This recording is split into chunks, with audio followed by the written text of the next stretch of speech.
আসে কি নবই সত্যি গিরা এ বহু না হিসাব করতেছি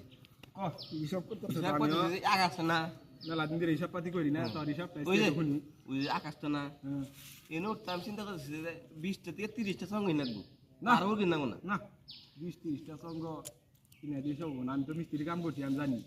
কয়টা সঙ্গ নাকবো তুই 20-30টা সঙ্গ আন্দাজি করলি কাম হবো মানে যাই করি 20-30টা না 50-60টা সঙ্গ নাকবো 50-60টা না 20-30টা ওর সঙ্গ নাকবো নি 20-30টা সঙ্গ নিয়ে এরা তুই সঙ্গ জোড়া দিয়ে উঠছে দিয়ে ওরা আসি না আমি আমি 60টা দিয়ে উঠছি আমি উড়রো আমি 60টা দিয়ে উঠছি আমি 30টা উঠনি আমি 60টা দিয়ে উঠছি রাস্তা মারবেন না তুই অত সাদানি পারছ না ওরে মিয়া 30টা